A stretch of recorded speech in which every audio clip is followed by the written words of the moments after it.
I mean, I've always been a huge Western medicine believer. I'm a nurse, right? And these drugs were killing me. They were killing me. And it was absolutely horrible when I would share with the doctors that I used cannabis and it seemed to help. Then I'm labeled a drug seeker, an actual drug seeker. That is on my medical record. And so that is not a badge of honor. That is not something you want, especially not being a healthcare provider. So, that just blew my mind.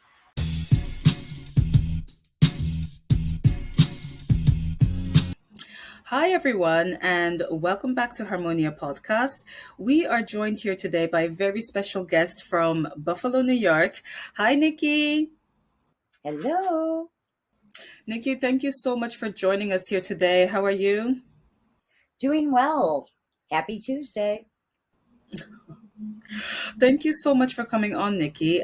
So, Nikki is actually a patient joining us here today, and she's going to share her patient experience around supporting her traumatic brain injury with medical cannabis. But she's also going to talk a little bit about her background as well, because she is also a healthcare professional.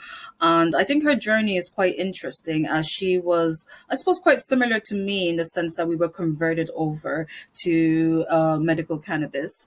But before we go into that, I'm just going to hand over to Nikki so that she can do a proper introduction. And yeah, we get stuck into it. Hi, Nikki. Floor is all yours, man. Thanks, friend. I love my UK friends. You guys are awesome. I love your little accents. It's just, it's a thing. I got to hang out with all you guys in Vegas. You unfortunately weren't there, but MJ BizCon and the Cannabis Queens and everybody was just so awesome meeting everyone in person. Wish I could have met you. But enough about that. Um, I am Nikki Lawley, and I am a former pediatric nurse that got injured on the job. I suffered a traumatic brain injury. A child became combative for a vaccine routine shot and hit me in the head. I bounced off a wall and back into his head. It was a significant whiplash slash neck, head, TBI, frontal lobe, significant issue. Although it was considered a mild traumatic brain injury, there was nothing about it being mild and its effects in my life.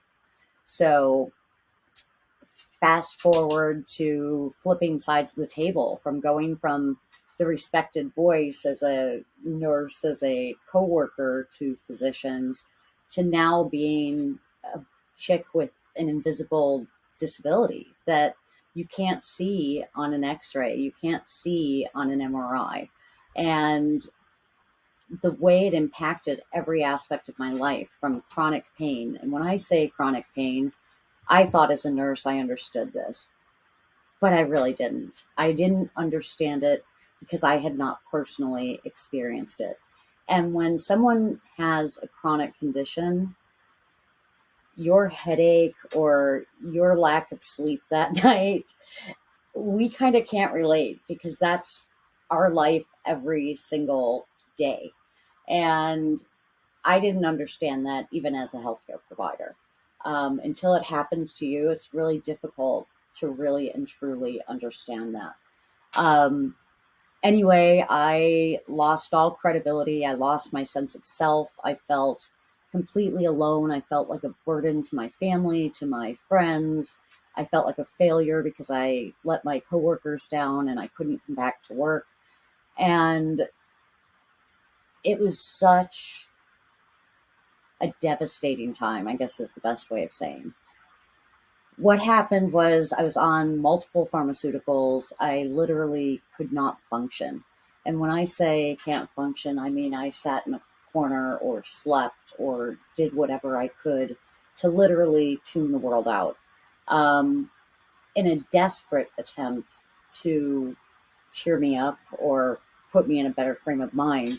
At Christmas time, my husband got me a trip to Las Vegas, and I was in no shape to go to Las Vegas, much less gamble, much less do anything. So I really was not looking forward to the trip. And it was 4 months after my accident, and I just was a mess. I was on like 8 different pharmaceuticals at that moment. I got up to 16 at one time, and I was ready to take my life on the balcony of the Cosmopolitan Hotel. And a mobile billboard came driving by advertising getting your medical marijuana card in Nevada today, out of state, okay. And I laughed at that billboard. And then it came by a second time. And tiny bit of backstory, I was the DARE graduate. Like, I was the Nancy Reagan poster child. Just say no. And although I had partaken in cannabis, it wasn't something I bought or purchased or anything like that. My son actually was arrested for growing cannabis, and I kind of hated it. I kind of disowned him, and I really was not okay with it.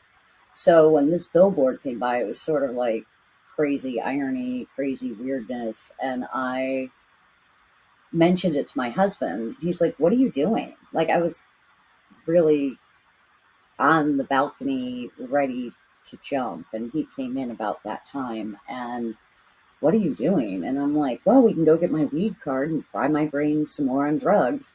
So, long story short, we ended up going to the dispensary, getting a card, being able to get medical cannabis in Nevada. And I anticipated coming home to New York as being just as easy. I knew we had medical cannabis, but I knew nothing about it. And in my mind, I thought medical cannabis was something different than what my son got sent to prison for, or what the guy down the street grew. I really thought it like medical cannabis meant unicorns and rainbows were just flowing out of the plant, and it was going to do some magical stuff to me. Um, that first time I consumed cannabis for a health purpose, uh, I ended up eating about 6 packs of 200 milligram gummies. And I do not recommend this. This is not medical advice, but it was the first time I slept for 18 hours straight in 4 months. I mean, literally did not move. My husband, like, literally woke me up. He's like, "Are you okay? Like, you have not slept this long and not cried this long in months." And so I was like so hungover. I got to be fully transparent. And he's like, "We're leaving. You've got to smoke those joints. We can't waste the money." Because I had purchased 2 joints at the dispensary, and I smoked that joint. And it was enough to get me out of the funk of the hangover from too many edibles to functioning. I actually wanted to go eat something. I actually wanted to leave the hotel room for the first time in 4 days. So for me, that was like transformative. That was like, "Oh my God, there's something to do with this weed?" And the chronic pain was still there. The issues I was having were still there, but they weren't the only thing that consumed every aspect of my life. And when you realize that there might be a solution or something to give you some quality of life again, you're just taken aback by, "Wow, this is awesome." And then I go home and I go look for the medical card situation, and I discover, oh, I don't have AIDS, I don't have wasting syndrome, I'm not stage 4 cancer laden. These were the only conditions in New York at the time that were approved to be able to get a medical card. So I didn't qualify. And so then I just got back more on the pharmaceuticals, and about 6 months went by, and so now we're like the end of 2017, and I got hopeless again. I got really sad and really devastated. And all of a sudden, I was writing letters. I was like, all these meds I was on, they were literally consuming my thought process. And I mean, I've always been a huge Western medicine believer. I'm a nurse, right? And these drugs were killing me. They were killing me. And it was absolutely horrible when I would share with the doctors that I used cannabis and it seemed to help. Then I'm labeled a drug seeker, an actual drug seeker. That is on my medical record. And so that is not a badge of honor. That is not something you want, especially not being a healthcare provider. So, that just blew my mind. And, so one of my last Facebook posts that I wrote was something along the lines of, I found some stuff that actually worked and I can't use it because my doctors now call me a drug seeker. I've been weaned off all of my pain meds and all I do is live in absolute agony. And friends from the other side of the border offered to kind of take me in as a medical cannabis refugee. And so I live in Buffalo, New York, which is a hop, skip, and a jump from Canada. It's so close, it's unbelievable. Um, all that separates us is the border. Like it's customs to go into Canada, customs to come into the United States. But other than that, it is 10 minutes away. So my friends offered to get their medical card in Canada, and they're like, "We've got pot here. I'm sure we can help you." And so they did, and I picked a random. You had to like choose your licensed producer in Canada, so you had to pick one grower, if you will, and the stuff was mailed to you like in the post office. It was the best system. Like in the States, you guys, it's totally not like that. Each state is like its own country, its own fortress. So what's okay in California is not okay in New York or vice versa. Um, and then you have some states that you spark up a joint, you're in jail. I mean, we have two like that, and that's scary. As a medical patient, it's super scary because like there was a great event in France that I wanted to be part of. At the end of the day, I was terrified to come because it is not legal, and I'm an American. I don't want to be in a French prison. I don't have any idea what's going to happen. So that fear is real. Like just going international just kind of freaks me out unless I know it's a cannabis friendly place. Even coming to the UK, to London. I mean, I get there's cannabis there, but here I am and I get somebody that wants to make an example out of the, American polka dotted girl. I mean, boom slay, I'm in jail, and I would not be okay in jail. I would not do well. Um, No, I was just going to say we're too disabled for prison. Like that's not going to work for us. no way. So at the end of the day, um, once I learned in Canada about the plant, and I learned what terpenes were, I learned how to figure out what worked and why for my exact symptoms. It didn't cure my TBI. It just allows me to function in a way that I wasn't able to function on pharmaceuticals. And now that you say that, what are the symptoms that cannabis helped you manage? So I have significant brain fog slash cognitive function issues. Um, I suffer facial blindness. Okay. What is that?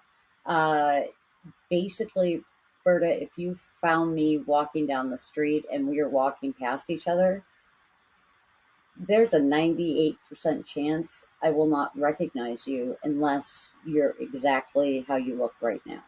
Because the brain can only hold that image for so long.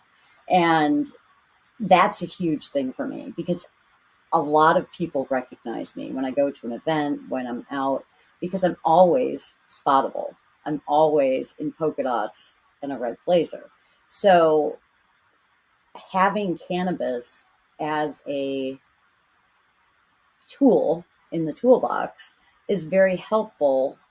It allows me to not feel so embarrassed or, it's a disability, right? And I mean, how do you get around that? I mean, I could meet you 5 times in person, but each time you're in a different outfit. So I'm not going to remember you. The good news about me is other people that suffer that problem will not have that problem with me because I'm always spottable. The other things that's helped me manage are my chronic pain, like the severe head and neck pain that I live with 24/7. It never, ever goes away.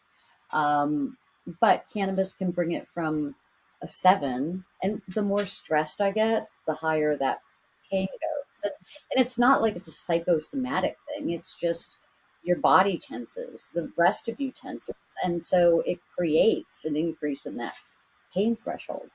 So, cannabis will bring that down from a seven or an eight down to a three, which you can live at a three. At a seven or an eight, you snap, you're crabby, you're nasty. And it's not you, it's the pain that's talking. So that helps. But cannabis, when I say it connects my dots, it really helps me go in sequence. Whereas when I'm not medicated with cannabis, I'm all over the place. It's like ADHD on steroids. I had ADHD before my brain injury, but the brain injury that affected it, it kind of amplified those symptoms. So it helps me with that. And it really helps with my anxiety and depression. I'm able to live in the moment instead of worrying about what happened yesterday, instead of worrying about what's going to happen tomorrow. If you look behind you, you're always depressed because you think about all the things you used to be able to do. You used to be able to sing or dance or whatever your thing was. And then you can't do it anymore. So now you look ahead to the future and you're literally like, oh my God, like you're just anxious all the time. So if you can find a way to live in the moment and actually observe what's going around you right now, like I am 100% focused on this conversation, and that's because I'm medicated prior to this. If I had not medicated and I had let the stress of, the nail in my tire and having to go train a human today and all the things I've got going on, I wouldn't be who I am right now. And it's so important that people are able to see the vulnerability. People are able to see the real people and hear the real stories of those where cannabis has impacted their life in a way that other people might be able to be saved the way I was. And I was saved by the plant, you guys. This isn't like some kind of fairy tale or some kind of story or some kind of inflation of or exaggeration. I'll never forget a family member read one of my articles. I was featured in a local newspaper, and their comment was, "Oh, it wasn't that bad." And I was like, how can you possibly say something like that? Did you live this? Were you, you saw this much. What happened behind closed doors, you have absolutely no idea about. And so I've learned to be much more compassionate, but I've also learned to speak up because at the end of the day, why let things fester? Let's be direct. Let's be our authentic selves so that if there's a problem, let's talk it out. Let's not worry about it. It's okay to not see eye to eye on everything. It's not okay to be mean because you don't agree with how that person is thinking, is my personal view. Sorry, I kind of went off on a little tangent there. No, no. Do you know what? Yeah. First of all, thank you so much for sharing that. That was really powerful. And I suppose, I've got my own brain injury stuff. So that hit close to home, and I completely understand the feeling, and I completely understand when others don't understand. Again, this is what you mentioned earlier about having an invisible disability, is that you are in a position where you are consistently having to explain yourself, and I suppose sort of justify your actions, and to be able to have a medication that offers you enough relief to actually be able to function somewhat. makes a world of difference. And I don't think people will ever understand what somewhat means. Like, I mean, like you mentioned, you're still living at a 3, I'm still living at a 4, 5. And, there's still a lot of pressure and a lot of work that we have to put in to appear like we are functioning like a normal human being. And at the end of the day, I can't speak. I've forgotten words. My head feels like my brain is squishing it because it feels swollen, like it's about to explode out of my body. And people don't see that part because you're not able to even communicate with people during those times. So you're just lying in bed and people just think, oh, she's just at home chilling. No, I'm at home dying. Yeah, thank you very much. Not chilling. And this is why it's so important to actually share these stories with people and to actually make people aware of what the experience is really like. And one of the things that I found very sad actually was, you mentioned a lot of stuff that was sad, yeah. But I think it's more to do with the fact that you're juggling about 16 different prescriptions. You end up getting to a point where you do lose the will to live. It's gone. There is no will to live when you are juggling that much medication, suffering that much pain, and it's all the other symptoms as well that really do bug you down more than the pain does sometimes. And to be juggling all of that and finally finding a medication that's effective, going to your doctor and trying to speak to them about it, and being labeled a drug. Again, that's on my GP records as well, general practitioner, my GP records as well, drug seeking behavior, and it's absolutely ridiculous. Like, and I think what made it even more sad for me was the fact that, again, here you have this medication that's absolutely amazing basically, and it's inaccessible. So you didn't even meet the criteria. Number one, you had to actually go to another country in order to get medicated. So imagine during the worst period of your life, right? You're going through all these symptoms, you're really, really struggling, but you're now having to actually go to a whole other country and potentially do something that's, I don't even know what to call it, like, because well, I know it still is safe because you are getting it done through healthcare providers and all that kind of stuff, but you're still putting yourself in a lot of risk. These people don't necessarily know your entire medical background. They don't hold your medical records. Like, so you as a person going through the worst time of your life have to really put yourself out there um, to get help. Not to mention, Berta, I couldn't bring the medicine home. So I would literally feel better in Canada. But then I was so sad having to come back to the US because I knew I couldn't feel like this in the US. And that was a huge, huge ordeal. I mean, I would drive 4.5 hours to get my medicine. I would stay the weekend and then I would drive 4.5 hours home, but I could not bring the medicine home. And I mean, international drug smuggling is not something I want to be labeled as. So, and there's two instances I had, one on both sides of the border where I had cannabis in my vehicle and it was not a good time. That's another podcast. But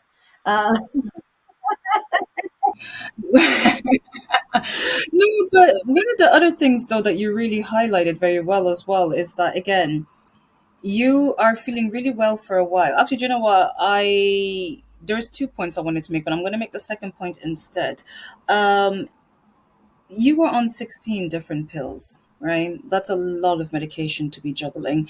Sorry, prescriptions, yeah. So that's a lot of different medication to be juggling to not get any effect. I was only on 9. Still, oh, I got effect. It just like was not good effect. I got effect.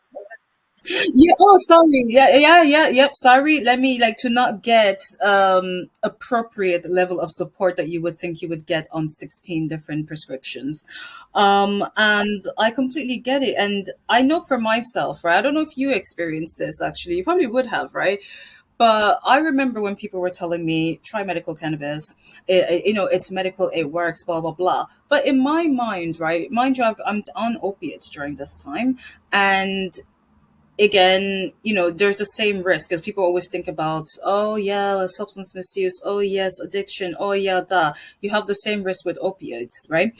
But for some bizarre reason, we seem to just overlook the opioid side of things. I'm not going to go into talk about addiction, all that kind of stuff. I'm only mentioning this because I remember one of the reasons why I never really took medical cannabis seriously at the time, or cannabis in general seriously at the time, was because in my mind it had the same effectiveness as opioids. So I was just like, why am I going to take another medication that's just going to give me the same effect that this medication here is giving me and it's doing nothing, right? And I think you mentioned it yourself. You said, okay, you're going to try. I even wrote it down. You go, let's see what it will do to my brain, right? And imagine this is the point that I ended up getting to as well, not for my brain, but for my everything. I was like, let's see what happens.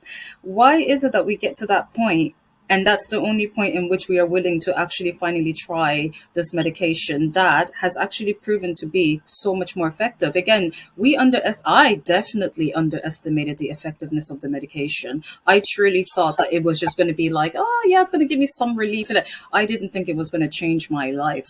And this is why I say, again, like you said earlier as well, like this is why it's so important for us to share our stories, to actually be this vulnerable and to explain to people that, dude, I couldn't get out of bed.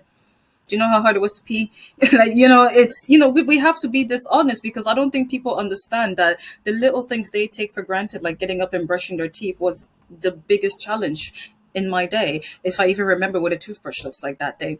And that's not even to talk about the pain of brushing your teeth. Like, so people really do need to understand that this medication is so much more effective than anyone could have possibly imagined. I call it juju. It's juju. Sorry. Juju is African slang for witchcraft, but this is witchcraft, man. I'm like, what? I got you now. I got you. It was. That's why I just realized I have to explain.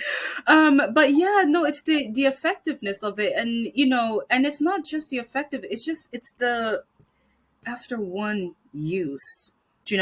And after one use you feel it immediately, and then prolonged use, and that's when you really feel the effects of it. But after just one use, when I get to a point where my brain is all muddled and I can only see what's in front of me, literally what is within my peripheral vision. Anything that's on the side or on that side, forget about it. I haven't seen you. Do you know the amount of people that get upset with me and say that I have ignored them? And I was like, were you right in my face waving? And did I see this? Because if I didn't see it and you did not get my attention like that, then I didn't see you. Get over it, people. I didn't see you. And I loved how you really painted that, but getting ahead of myself. Like, okay, let's get back on track now. But I love how you painted that. It's very sad that the inaccessibility to this medication. It really should be accessible to more people. It's very life transformative medication. It is now. It is now. I mean, New York has changed, and now chronic pain is one of the medical conditions. But New York is now adult use. So what's that mean? That we're recreational. So now New York State, but Pennsylvania is not. So, and New York and Pennsylvania are very close proximity. New Jersey is. So on that side of New York, it's okay. But it's crazy the laws, and it's state based, as I mentioned. Each state is their own little country with their own set of rules. So crossing state lines is not allowed. So I'm a medical patient in New York, but that doesn't mean I'm a medical patient in Pennsylvania. I can't go get cannabis at a dispensary in Pennsylvania because they're not adult use. They're strictly, these are little nuances that a lot of people really don't understand, that don't live through this kind of situation. But yeah, I need to be in a legal state whenever I go to speaking, whenever I go to events, and I just feel very uncomfortable, like with the thought of going to jail over a plant. Oh yeah. And I don't blame you. Like, I know for myself, like, I mean, here in the UK, it's fine. I can go around the UK. But again, I'm from Ireland. I go home a lot to visit my family, and I can't bring anything with me in Ireland. And so that's when you buckle up and prepare to die. And so I get it. Like there's times where even I would have to just stack up on opioids and be like, well, I'm gonna have to take the hit this week because I'm going to a country where it's not legal, and I have no other choice but to overdose on opioids. Then, but I guess these are the things that we need to work on the wider issue, because I know that I can go to Ireland, I can have a flare up, I can go to my GP and they can prescribe me tramadol on the spot. If I go to an emergency doctor or whatever, and they can prescribe me tramadol on the spot, whereas we would not, I can't go to Germany, even though it's legal there, and tell them, oh, I'm in a prescription in the UK, I'm here visiting, I've had a massive flare up, can I get some cannabis? Like they would laugh in my face. So, um, well, I guess Germany. No, no, no. They would, yeah. I'd still need a prescription from there. Yeah, so they would laugh in my face. Like, so it's these are just sort of things that we definitely do need to work on, as an industry as a whole. But that actually brings me to one of my questions. What would your advice be to the industry here in the UK? Listen to the patients. The patients are the ones living with the situation, and they're really ultimately the experts. They may not be policy writers, but you need to cater your policy around the patients rather than cater your policy to the patients.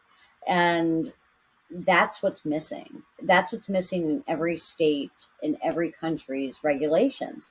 Having someone that consumes it, that has, I'm not saying they need to head the organization, but I'm saying their input should be really regarded as an expert. Like, it's just as important as having the right financial people on your staff. It's just as important to hear those voices and hear those experiences, and how can we make it better?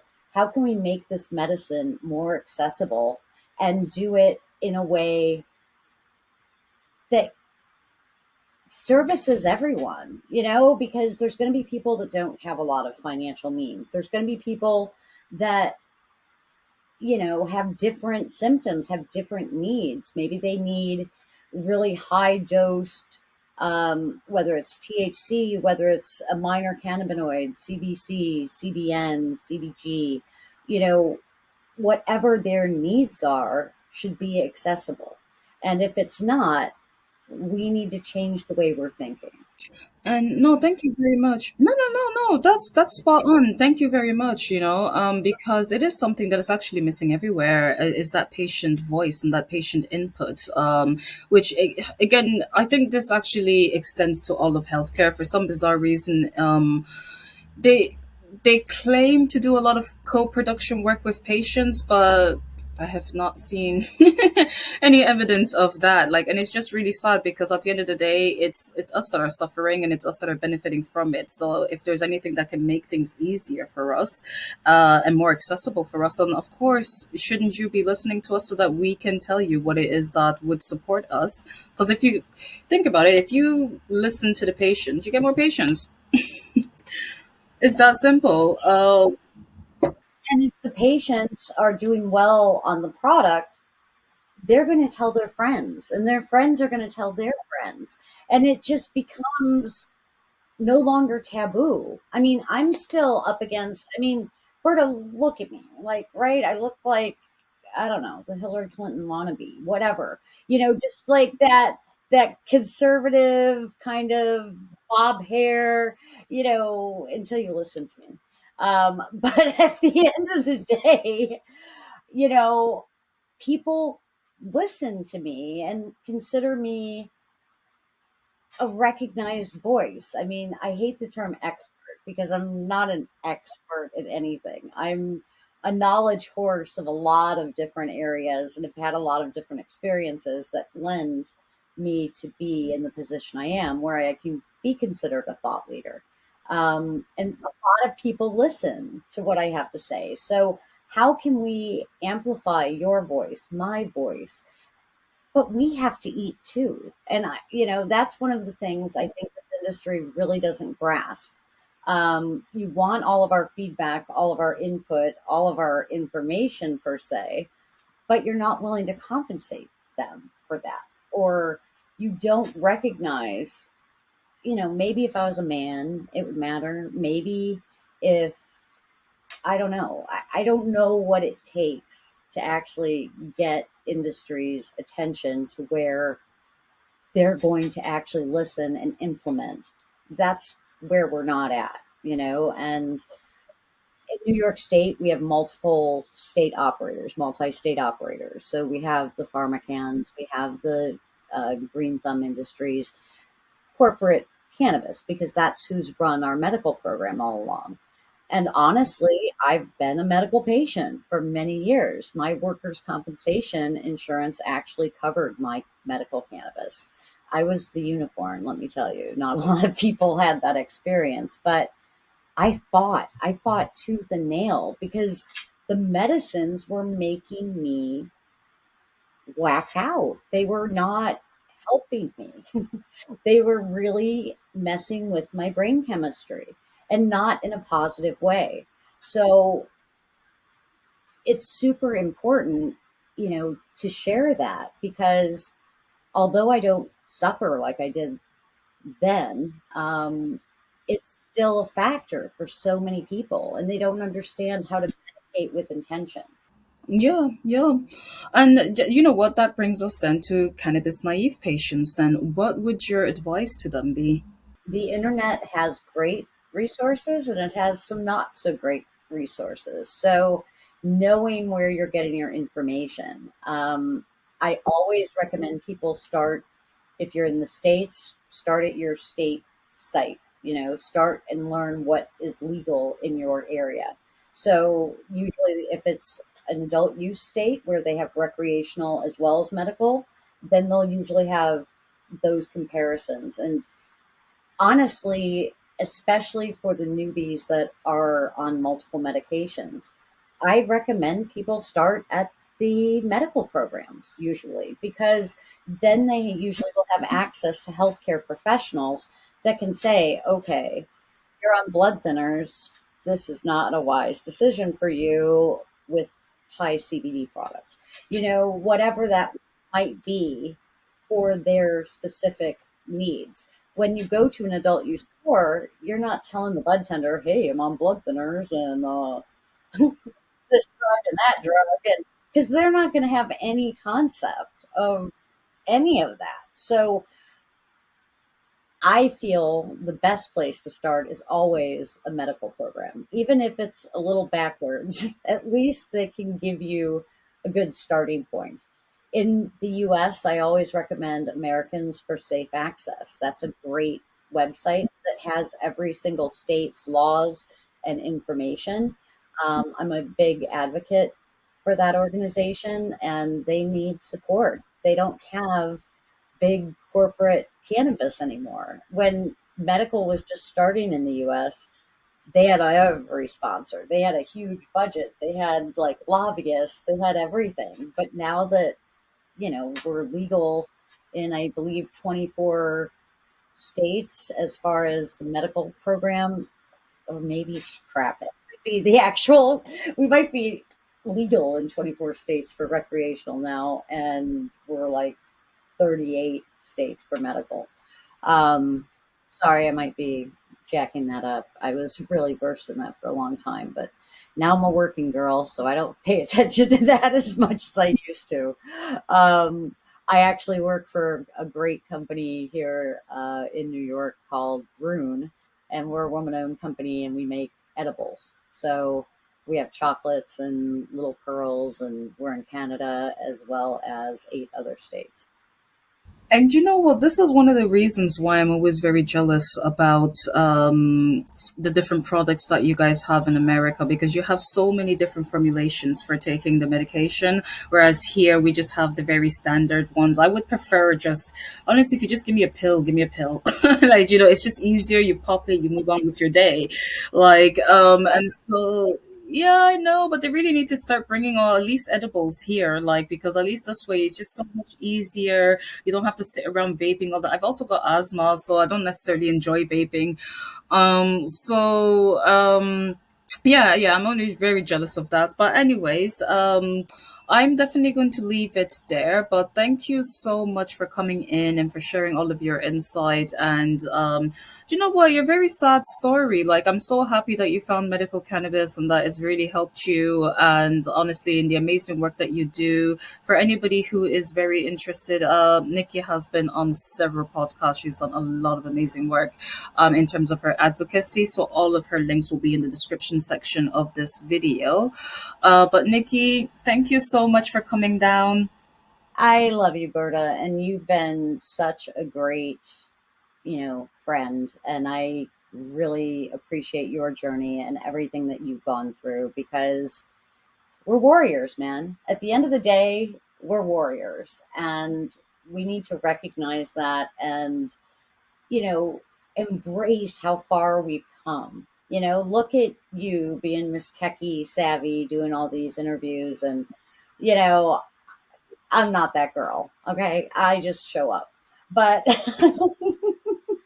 but at the end of the day, you're doing it and you're bringing your voice and others' voices to amplify them, like Melanie Wetzel and the Cannabis Queen's journey. No, and that is a perfect note to end it on. Bye, everyone. See you next week.